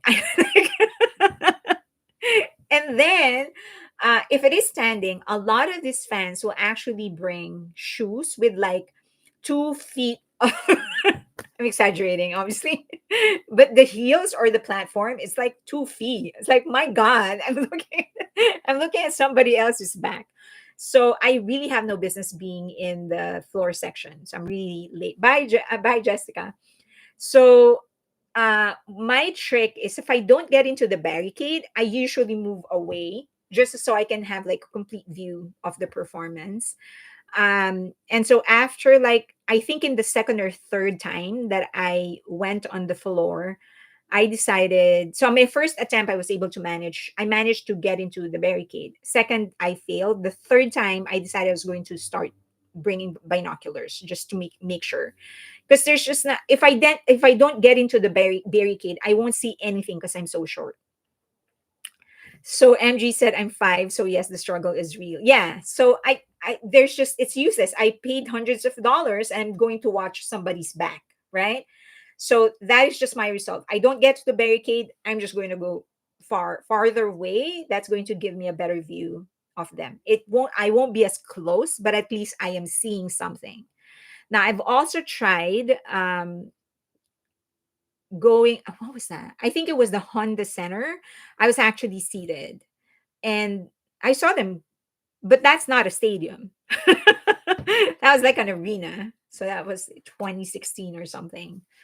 So I'm 5 feet one and I wanted to join the Navy. My mom said I was too short. You could have stayed in the office. You don't have to be in the field. I think should be the Yoko of K-pop. Who's the Yoko of K-pop? Living Sweetly, Fairlane platform shoes work great. Yeah, so I started bringing them, but I started bringing them when I would buy floor seats. But as I've said, because I'm bringing my mom this time, I don't think I'm going to go for that. I feel like, I've seen them up close. I'm good. Like, just want to enjoy the concert this time. I'm going to leave those to people who haven't experienced it yet. I've done almost everything. I've done. Oh, the only thing I haven't done is like a meet and greet that I haven't done. I've done VIP, VVIP. I've done um sound check, floor, standing. So I'm good. I think I've like the whole 9 yards. I just want to sit down and enjoy their music. I'm 40 and would love to experience a BTS concert on the floor. I would be jumping and dancing the whole time. Show the youngest how it's done. I'm 50. Also been to Suga's concert in Jakarta. Barricade. I wear Converse shoes with 3-inch high heels. That won't be enough for me. I'm five. So if I don't get to the barricade, I can't. I have to get to the barricade. If yeah. If not, I'm just going to move away and just use my binoculars. Oh God, I'm 50 and I want to see them up close, but don't know if I can stand for hours near the stage. You can sit. You can sit. You can sit on the spot. So once you get your position, at some point people are going to get tired. They're going to start sitting down. So sit down. When they start standing up, just stand up so that you don't use your place or don't someone to make sure that someone not no one's going to jump over you or something. Living sweetly, fairly and pay extra for BTS meet and greet is completely worth it. If they have one, I'll try. As I've said, I mean, it's going to be for sure a blood bath in the next. I think that's I guarantee. So I think I'm just gonna grab whatever the first set of tickets that I get my hands on. I'm just gonna grab it. Just listen to Apathy once you were talking about it. Not for me. The rhythm seems reminiscent of the late 70s, early 80s, which is okay. And I have lots of LPs from them. Yeah, so there's this producer who actually compared it to other melodies, and he said like there's more than 100 other songs that use that same melody. Um, what was there's a Lady Gaga song that used the exact same melody. So it's not a very unique melody. It's just fun for me. I think they said that if Mama Roach were to debut as an artist, she would be Korean Yoko Ono living, living off the drama. At least Yoko Ono. Yeah. Be nice, Fairlane. Okay, I want I want seat because sitting helped me while Sugar was changing. Yeah, I think I'm gonna just sit down. Well, I mean, if it wasn't for my mom, I'll probably try at least one floor, see if I can get to the barricade again. I think if not for my, but because I'm with my mom, I'm just gonna sit down. It's fine. I mean, I'm happy. If just to be there, I'll be super happy. That's all I will like. That's all I need. Ticketmaster is horrible. Absolutely, someone should sue them to oblivion. I wore combat boots, so glad because I had to walk the street to find a cab after the concert. Why do you say it will be a bloodbath? First time try for tickets. Oh, um, because you're battling hundreds of thousands of other people. And I mean hundreds of thousands. So if you get in there, like and you get in there and you're like you are 50th 100th 50,100th person on the list. Like, am I gonna get a ticket? And then you wait there for 2 hours and nothing happens. So yeah, so usually I get and then then there are scalpers who are just going to resell the ticket. So I hope that's another rule that they put in place, that you cannot resell your ticket. um that if you're going to resell your ticket, you're going to have to resell it back to to Big Hit, so that Big Hit can raffle it off or whatever, or give it to the next person in line for tickets or something like that. But I hope that's a rule that they utilize. It's like Hunger Games. It is like Hunger Games. So you have to be ready, like on the day, on the hour, on the second it opens. You have to be there, clicking, like attacking your like keyboard to make sure you enter. So some people actually have a machine that will just continuously, like as soon as it is a minute away, there's just this machine that would continually hit the enter button to make sure that they enter. the soonest. Ticketmaster, the screen froze during my purchase. I've experienced that. Yeah, I've experienced that. In Korea, they have this facial recognition thing for people to attend concerts. It's new though. Resale tickets should only be able to be sold at the original price. Yeah, or if you need to resell it, like for example, because a lot of people, the reasoning of a lot of people why they want to be able to sell the ticket is if there is a problem or whatever.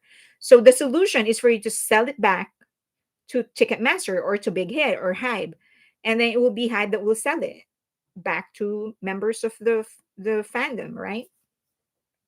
Problem solved. What's up? Why are we even discussing it? You can't because there's an emergency or whatever. Sell it back to Big Hit, and Big Hit should be looking at the members and then giving them away. I mean, selling it.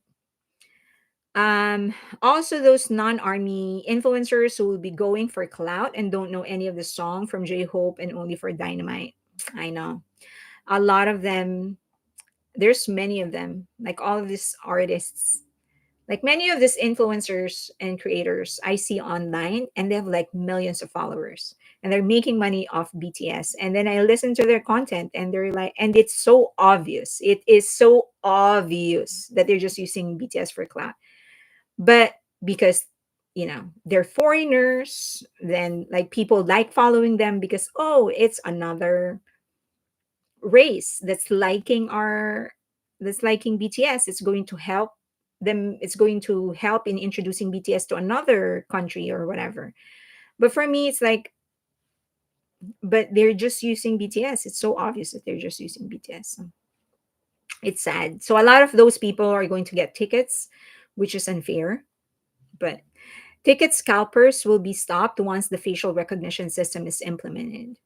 Good night, Bang Luna. Oh, Bang Luna, bye. Good night. Thank you, Fairlane. Good night. Hi. Okay, yeah. Well, it is 2 hours. Do you have questions before we go? Leaving sweetly. That makes me so sad. I will try for an individual seat too because I want to be able to see them. When I saw TXT at Madison Square Garden, it was a great view from the first section. Oh wow, lucky you. Just saw a post that they are already imagining what would be when BTS does a concert. Wouldn't pass even 7 seconds while filling your card info, and they would be sold out. Yeah, so you have to save your card in a Ticketmaster so that there's one less step for you. Sorry, but I'm not comfortable with allowing a mega corporation have my biometrics dates. I think they want to implement that, yeah, here in the US as well. Okay. Okay, do you have, we're like 2 hours. Is there any question you have, anything that you want me to answer before we go? I know it's Monday for a lot of you, well, Tuesday to some. So do you buy tickets through Weavers or Ticketmaster? Ticketmaster. In the US, it's through Ticketmaster. Yeah, I don't do biometrics either. No, don't be sad. They have giant monitors too. The binos are great to experience the details. The first section is great. I had to cancel my credit card and get a new one because of Ticketmaster data. Oh, the same with me. Yeah. Mine was saved and I still got kicked out during payment process and screen froze. That is going to happen again. Unfortunately. With the numerous brand ambassadors of Jin, maybe it earned a lot of hype and Jin. Your book, how's it going? It's going great. I actually started setting this up so that I can put the characters here. I keep on planning it for the next stream. It's just that we keep on running out of time. So I'm going to put everything here, but then it's not so sturdy because it's falling out. It's falling. It used to be like there used to be sections here, so I might have to redo it. Frost Bank Center website in San Antonio is already saying selling J-Hope tickets. Maybe hold off on that because I don't think that is official. So we don't need to pre-register on Weavers. We do. We definitely need to. I think he just delayed the announcement to wait it out because of what's happening in California right now. You think Ticketmaster saves PayPal instead? I think they do. They do. Mhm. I have also choose a card with a really high security feature. So just in case something goes wrong. So I have PayPal. I think I have PayPal sell saved, and then I have a credit card saved. Good night and thank you, Fairly. Good night. Hoan said, I'm not going to stress myself out. If I get it, I go. If not, I watch online.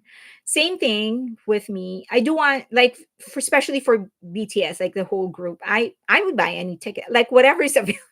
If it's nosebleed, I don't care. I'll still watch it. But yes, I'm just going to do my best and see what's going to happen. Ticketmaster did my PayPal last time. Okay, so PayPal is there. Opokwa. Fairlane, do you know when HYBE shareholder agreement case will be heard? They started hearing it, and they said that um, it could go up to like 2 years before the decision is made. Jin doesn't have any solo songs for a tour yet. Doesn't have enough. Correct. They don't. He doesn't have enough yet. None of the. I guess Jungkook has enough songs. He has like. No, maybe not. No, for Jungkook, maybe one more album, and then he will have enough songs. Um, for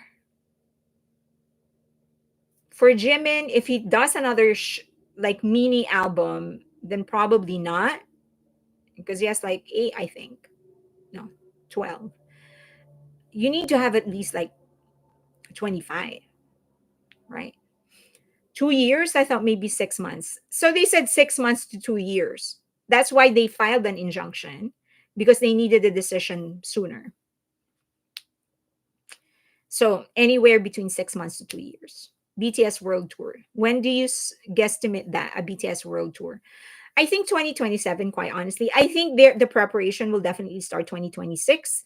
They might do a kickoff 2026 in Seoul. They might do a special show before the actual kickoff. The only reason I'm saying 2026, yeah, is that I think it's just going to require time for them to finish an album, prepare for the tour and stuff. It isn't impossible that that Big Hit is already planning everything, that they may have started planning 2 years ago or something. um so maybe sooner, but I just think that because of logistics, timing, and all of those things, I think it may start, like formally start, 2026. But I do think the preparation will start 2025 as soon as they get released from the military. Lara said, my guess prediction is 2026 to 2027. They also have to coordinate all stadiums. This comeback will be epic, absolutely epic, and it's going to be memorable. 2027 sounds right because of the prep they need to do. Don't mind either, because that means more time to save up. At this stage, I've given up on saving. I'm like, J-Hope concert. Okay, fine. 99, dear BTS Army, stay safe. Thank you, Fairlane. Thank you.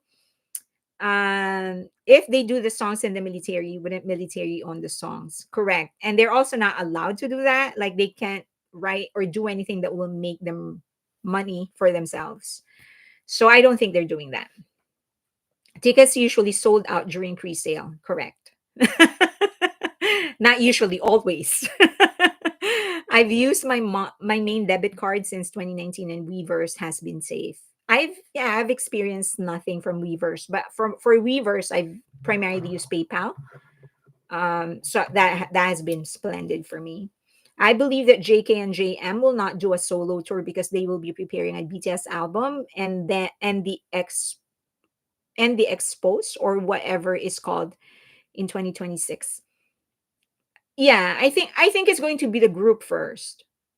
That's just my guess. I think they're going to do the group, like group activities first, so that could be until end of 2026, even first quarter of 2027. And then they're going to go off on their individual careers again, resume their individual activities. So maybe then they can think of and plan for solo tours and whatever, which I'm excited for. I really am excited to see everybody doing solo tours. If I'm being honest. BTS Miss Armies. Do you think any subunits would ever do tours together? I don't think so. I think they'll do guestings. They'll appear in each other's shows, but for the most part, it'll be solo. That's just a hunch. I need mic drop in the set list. Armies love each other until it's time to buy tickets. I will cut off your internet connection if I have to. I'm kidding. I can't even do that. Okay. Okay. All right. 2 hours, 2 hour and 10, 2 hours and 10 minutes. Um, Thank you so much. I would love Tay for to do some jazz clubs, but probably not safe. Why not safe? I think you should absolutely do that. What about the vocal line together? Oh my god, that would be so but I think they'll concentrate solo first. All right. 2 hours and 10. Thank you so much for joining me. I appreciate you all. I'll do my next live will be Wednesday. So I'll see you then.